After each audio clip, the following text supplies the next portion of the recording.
Hello, this is an introduction to my Sudoku project.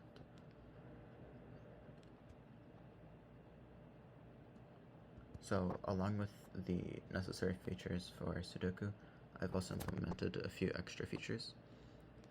First, I have the board. So given a current board state, by clicking transform, the board will perform a series of permutations that will result in a completely different board given the previous board. So, for example, this can be done no matter how much progress the user has made on the board currently.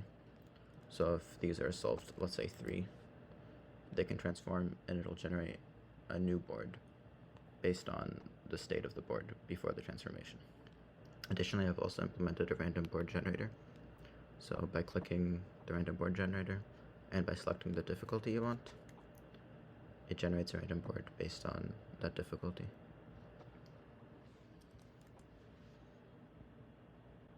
Additionally, I've also implemented different variations of Sudoku. These 5 Sudokus are able to be picked by the user. I can briefly skim through each of them. So the first one is Wordoku, which is essentially Sudoku, however, it is using letters instead of numbers.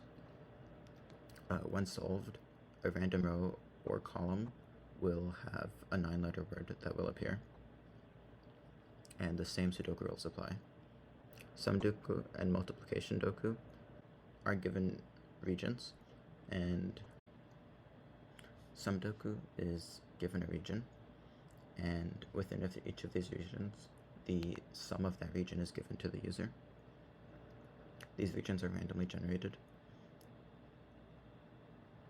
and it is a variation of Sudoku that I think looks pretty cool.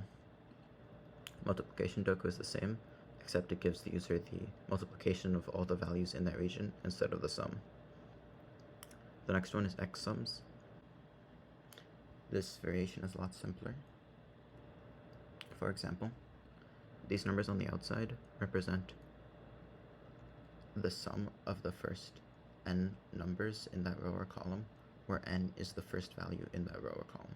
So for example, this is 1, which means it is the sum of n numbers, whatever number is here, in that row. So therefore, it would have to be 1. The final variation is Kropki. This is one of the most interesting variations. No numbers are given, however, a series of shaded and non-shaded as well as arrows are given. The non-shaded circles indicate consecutive numbers from one point to the next depending on where the arrow is pointed. The filled circles represent numbers that are twice the number that it is being pointed to. So for example, this number would be twice this number, and this number here would be 1 more than this number. This can be solved, any of these can be solved without having given the user any initial input, and I think they're a very cool addition to Sudoku. Those are the extra features I implemented for my Sudoku project. Thank you.